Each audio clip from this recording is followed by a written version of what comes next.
네, 여러분 반갑습니다. 세계적인 국제 경제학의 바이블, 폴 크루그먼 교과서를 아주 쉽고 명쾌하게 풀어드리는 경제학장 박사입니다. 자, 오늘 우리가 함께 파헤쳐볼 주제는 바로 ISLM 모형과 DDAA 모형인데요. 와, 이름만 들어도 머리가 쥐끈거리신다고요? 걱정 마세요. 거시경제 정책의 핵심을 꿰뚫는 아주 강력한 비밀 열쇠들이거든요. 저만 믿고 따라오시면 됩니다. 정부가 돈을 풉니다. 중앙은행이 금리를 올렸어요. 이런 뉴스 우리 정말 많이 듣잖아요.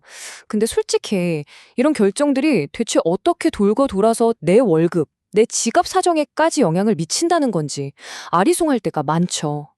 오늘 바로 그 복잡한 연결고리를 제가 아주 명확하게 보여드리겠습니다. 자, 오늘 우리가 갈 길은 이렇습니다. 먼저 경제를 분석하는 기본 도구를 한번 싹 훑어보고요. 그리고 IS 곡선과 LM 곡선이라는 두 개의 핵심 열쇠를 차례대로 손에 쥘 겁니다. 그 다음엔 이 도구들을 가지고 실제로 정부나 중앙은행의 정책들이 어떤 효과를 내는지 신나게 실험을 해볼 거예요. 마지막으로는 우리의 시야를 전 세계로 넓혀서 DDAA 모형까지 나아가 보겠습니다. 자, 그럼 한번 제대로 파고들어 볼까요? 경제학자들이 말이죠. 이 단기적인 경제의 출렁임, 그러니까 경기가 왜 갑자기 확 좋아졌다가 또 훅 나빠지는지를 분석할 때 꺼내드는 비장의 무기가 있습니다. 그게 바로 ISLM 모형입니다. 이 모형의 진짜 대단한 점은 경제를 움직이는 두 개의 거대한 톱니바퀴 있잖아요. 우리가 물건을 사고 파는 생산물 시장과 돈이 빙글빙글 도는 화폐 시장.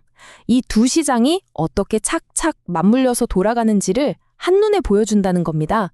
한쪽이 삐끗거리면 다른 쪽은 어떻게 반응하는지 그 관대를 아주 명쾌하게 밝혀주거든요. 자, 그럼 첫 번째 열쇠부터 자세히 한번 들여다보겠습니다. 바로 생산물 시장의 균형을 보여주는 IS 곡선입니다. S곡선, 이게 뭐냐면요. 아주 간단히 말해서 생산물 시장이 균형을 이루게 만드는 이자율과 총생산량의 조합들을 쭉 연결한 선이에요. 여기서 I는 투자, 인베스트먼트, S는 저축, 세이빙을 뜻하는데요. 한번 생각해 보세요. 경제 전체에서 생산된 것 중에 우리가 다 안 쓰고 남은 부분, 즉 저축 S가 결국 미래를 위한 투자 I로 이어져야 시장이 멈추지 않고 계속 돌아가겠죠?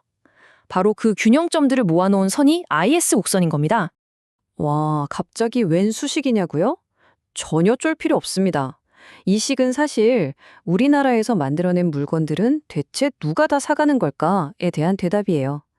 자, 총생산 Y는요, 우리 같은 가게가 쓰는 돈, 즉 소비 C가 있고요. 기업이 공장을 짓는 투자 I, 정부가 도로를 까는 정부 지출 G, 그리고 마지막으로 외국인이 우리 물건을 사가는 순수출 CA로 이루어집니다. IS 곡선은 바로 이 총수요와 총공급이 딱 맞아떨어지는 지점들을 찾아 나서는 여정이라고 생각하시면 돼요. 근데 이 IS 곡선이 왜 이렇게 미끄럼틀처럼 오른쪽 아래로 쭉 내려가는 모양일까요? 자, 상상 한번 해보세요. 만약에 은행에서 돈 빌리기가 엄청 쉬워졌어요. 즉, 이자율이 낮아지면 어떻게 될까요? 기업 입장에서는 와, 이때다 싶어서 돈을 빌려 새 공장을 짓거나 기계를 사려고 하겠죠. 즉, 투자가 확 늘어납니다. 투자가 늘면 당연히 공장도 더 돌고 사람도 더 뽑고 경제 전체의 생산량도 덩달아 늘어나겠죠. 바로 이 관계, 이자율 R이 낮아질수록 총생산 Y가 증가하는 이 관계가 이 곡선에 그대로 담겨 있는 겁니다. 좋습니다. 자, 경제의 한쪽 축을 봤으니까 이제 나머지 다른 한 축, 바로 돈이 거래되는 화폐 시장으로 넘어가 봐야겠죠. 두 번째 열쇠, LM 곡선입니다. LM 곡선은요, 화폐 시장의 균형을 이루는 이자율과 총 생산량의 조합들을 모아놓은 선입니다. 여기서 L은 유동성 선호, 즉 화폐 수요, 리퀴디티 프레퍼런스를 뜻하고요. M은 화폐 공급, 머니 서플라이를 뜻하죠. 그러니까 사람들이 지갑에 현금으로 쥐고 싶어하는 돈의 양과 중앙은행이 시중에 풀어놓은 돈의 양이 딱 일치하는 점들을 모아놓은 거예요. 이 식이 바로 화폐 시장의 저울이 수평을 이루는 조건입니다. 자, 왼쪽 MS 버피는 중앙은행이 시중에 풀어놓은 돈의 실질적인 가치를 뜻해요. 물가를 고려한 진짜 돈의 양이죠. 그리고 오른쪽 LRY는 우리 모두가 현금으로 갖고 싶어하는 돈의 양, 즉 화폐 수요입니다. 이 수요는요, 이자율이 높으면, 즉 은행에 넣어두면 이자를 많이 주니까 현금을 덜 가지려고 해서 줄어들고요. 반대로 소득이 늘면 쓸 돈이 많아지니까 함께 늘어나는 특징이 있어요. LM 곡선은 바로 이 양쪽이 정확히 같아지는 순간들을 포착한 겁니다. LM 곡선은 IS 곡선이랑 다르게 오른쪽 위로 올라가는 모양이죠. 이건 또 왜 그럴까요? 자, 경제가 막 성장해서 총생산 Y가 늘어난다고 생각해 봅시다. 그럼 사람들 월급도 오르고 물건도 더 많이 사고 팔게 되겠죠? 자연스럽게 거래에 필요한 돈도 더 많이 필요하게 됩니다. 근데 중앙은행이 찍어낸 돈의 양은 한정되어 있잖아요. 그럼 어떻게 될까요? 서로 돈을 구하려는 경쟁이 붙으면서 돈의 몸값, 즉 돈의 가격인 이자율이 올라가게 되는 겁니다. 그래서 총생산 Y가 늘어날수록 이자율 R도 같이 오르는 이런 우상향 관계가 나타나는 거죠. 자, 이제 우리는 두 개의 열쇠를 모두 손에 쥐었습니다. IS 곡선과 LM 곡선이 딱 만나는 이 점. 여기가 바로 생산물 시장과 화폐 시장이 동시에 균형을 이루는 경제의 스위트 스포츠입니다. 이제 이 멋진 도구를 가지고 중앙은행이 행동에 나설 때 우리 경제가 어떻게 반응하는지 한번 실험을 해보겠습니다. 첫 번째 시나리오입니다. 중앙은행이 시중에 돈을 더 풀기로 결정했어요. 즉, 통화 공급량을 늘리는 확장적 통화 정책을 쓰는 거죠. 헬리콥터에서 돈을 뿌린다고 한번 상상해 보세요. 중앙은행이 돈을 더 풀면 어떤 일이 벌어질까요? 그렇죠. 시중에 돈이 흔해지니까 화폐 시장의 균형을 나타내는 LM 곡선 자체가 쓱 오른쪽으로 이동합니다. 자, 새로운 균형점 2를 보세요. 원래 균형점 1에 비해서 이자율 R은 더 낮아지고 총생산 Y는 더 늘어난 걸 볼 수 있죠. 바로 이게 중앙은행이 통화량을 늘려서 경기를 부양하는 원리입니다. 금리를 낮춰서 기업 투자를 유도하고 경제 전체에 활력을 불어넣는 거죠. 아주 명쾌하죠? 그럼 이번엔 선수 교체. 중앙은행이 아니라 정부가 등판하면 어떻게 될까요? 정부가 씀씀이를 늘리면 우리 경제는 어떻게 반응할까요? 두 번째 시나리오입니다. 정부가 갑자기 도로를 막 건설하거나 대규모 공공사업을 벌이는 등 일시적으로 정부 지출을 확 늘리기로 결정했습니다. 이걸 확정적 재정 정책이라고 하죠. 정부 지출은 아까 봤듯이 총수요의 아주 중요한 한 축이죠. 정부가 돈을 팍팍 쓰기 시작하면 그 자체로 수요가 늘어나기 때문에 이번엔 IS 곡선이 오른쪽으로 이동하면서 새로운 균형점 2를 만들어냅니다. 결과를 볼까요?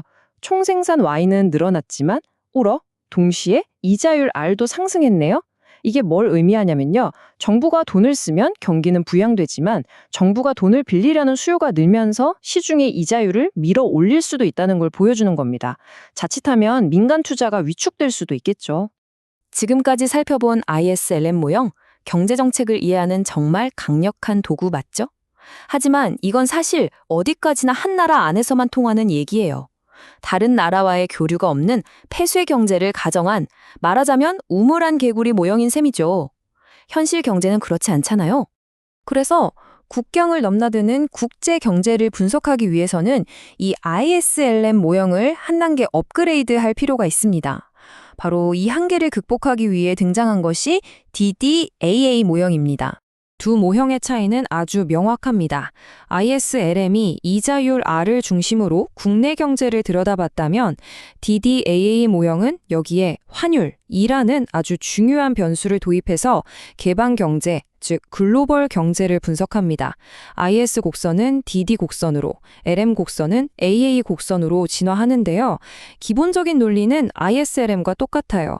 다만 여기에 수출과 수입, 그리고 국가 간의 자본 이동까지 고려하게 되는 한마디로 ISLM의 글로벌 확장판이라고 보시면 됩니다. 자, 오늘 내용이 좀 많았죠? 머리가 복잡하실 수도 있는데 이것만은 꼭 기억하고 가셨으면 좋겠습니다. 첫째, IS 곡선은 생산물 시장, LM 곡선은 화폐 시장의 균형을 보여준다. 둘째, 중앙은행의 통화 정책은 LM 곡선을, 정부의 재정 정책은 IS 곡선을 움직여서 경제 전체에 영향을 미친다. 그리고 마지막으로 이 ISLM의 논리를 국제 경제로 확장한 것이 바로 DDAA 모형이다. 이 점들만 확실히 잡아두시면 오늘 수업은 대성공입니다. 오늘 우리는 경제정책이 어떻게 작동하는지 그 원리를 들여다봤습니다. 하지만 여기서 한 걸음만 더 나아가 이런 질문을 던져볼 수 있어요. 만약 우리나라가 경기를 살리기 위해 금리를 확 낮췄는데 바로 그 중간에 미국이 금리를 확 올려버리면 어떤 일이 벌어질까요? 한 나라의 정책 효과가 다른 나라의 정책 때문에 완전히 뒤바뀌거나 심지어는 상쇄될 수도 있지 않을까요? 미국이 재채기하면 한국은 독감에 걸린다는 말, 바로 이런 이야기입니다. 이 질문에 답하는 것, 이것이야말로 국제 경제학이 마주한 가장 흥미진진한 과제일 겁니다. 여러분도 한번 깊이 생각해 보시면 좋겠습니다.